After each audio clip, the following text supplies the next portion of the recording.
Alors j'ai le plaisir d'accueillir une grosse délégation d'Alfortville. Messieurs, dames, bonjour. Vous êtes lauréat des Interconnectés. On est sélectionné dans la finale. Sélectionné dans la finale. Pour quel projet? Pour un projet de gestion en relation usagers. D'accord, qui s'inscrit dans une politique de territoire? Qui s'inscrit dans le choix que la ville a fait de la politique numérique, c'est-à-dire de préparer tous les jeunes de la ville à la future économie numérique et tous les habitants à la société numérique dans laquelle nous allons entrer. C'est un choix fort qu'on a fait, un choix d'investissement pour développer des réseaux qui relient tous nos bâtiments en fibre optique, pour câbler toutes les écoles, pour avoir le tableau numérique. Et dans ce cadre-là, on veut offrir la meilleure relation usagers. C'est un nouveau lien social qui se crée entre les élus et les habitants d'une ville. Et on compte pour ça utiliser tous les moyens numériques pour faire fonctionner cette information le mieux possible dans les deux sens. D'accord. Voilà. Donc là, c'est une décision politique. Ensuite, comment on met ça en œuvre au niveau local? Alors, au niveau local, au niveau des services publics municipaux, donc c'est un projet innovant de modernisation de l'action publique et de notre administration.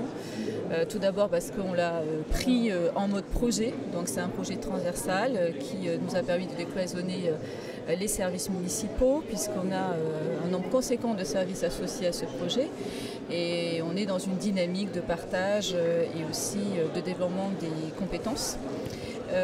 Pour ce faire, on a aussi mis en place un dispositif transversal avec 2 chefs de projet porteurs et on a pris le temps d'associer le personnel. C'est en cela que je pense qu'on peut parler de réussite parce qu'on a des agents moteurs, motivés et on est dans ce qu'on appelle l'innovation à 360, c'est-à-dire on vise l'usager mais on vise aussi l'optimisation du savoir-faire alfortvillais par le biais des métiers et des agents.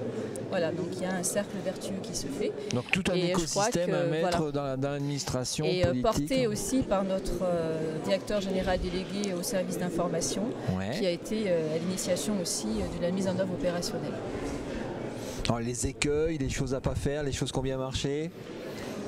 Le premier écueil pour ce projet d'innovation à 360 degrés, comme l'indique Laurence, c'est de penser le projet d'en haut vers le bas et plutôt de l'envisager comme un projet qui n'est pas un projet technologique, mais un projet avant tout d'organisation et un projet humain. Donc, et de management. Donc on a revisé en quelque sorte nos manières de travailler, la façon dont on se dirigeait, dans nos services municipaux se dirigeait vers les usagers, vers les différentes catégories de population. On s'est posé la question et quel était le point de vue et les attentes de l'usager. On a sollicité des évaluations quant à ces attentes et on les a traduits. On a relu en quelque sorte nos process et notre manière de travailler pour se diriger différemment à l'égard de ces mêmes usagers. Voilà. Donc c'est un projet organisationnel, humain, avant d'être un projet technologique. La technologie en fait n'est qu'un moyen, qu'un support. Est un support, et la mais durée du projet, pas une fin en soi. Ce qui est intéressant, moi je tiens à remercier la municipalité, monsieur le maire et monsieur Franceschi de nous avoir laissé le temps de travailler ce projet parce que je crois que la réussite passe par le temps et par aussi ce que j'appelle la politique des petits pas. En tout cas, je souhaite qu'on passe des étapes d'acquis, de savoir-faire et ensuite de développer cet outil. Et dans l'innovation, il y a plusieurs étapes. Là, on est sur l'étape du portail famille, mais il y a d'autres étapes qui vont viser d'autres usagers, commerçants, associations. Ça nous permettra effectivement de rendre le projet beaucoup plus performant au final.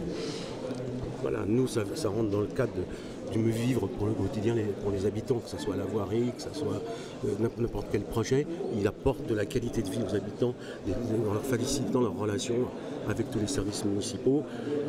Le projet numérique, c'est aussi le moyen d'informer les gens, de les cultiver, de les élever, de les rendre plus intelligents. Et le rôle de l'élu, c'est de faire ça que demain la vie soit meilleure qu'aujourd'hui. Et à ce niveau-là, que la vie soit meilleure demain qu'aujourd'hui. Voilà. L'économie numérique, la société numérique s'inscrit complètement dans ce projet-là. Bon, bah, quelque chose à rajouter? Juste terminer, parce qu'à Alfortville, on a un slogan qui est porté par la municipalité. On dit que Alfortville se fait belle, pas sans vous, mais avec vous. C'est aussi vrai pour l'agent et pour l'usager. Voilà. On va finir là-dessus. Merci, messieurs, dames. Merci pour cette présentation. À la prochaine.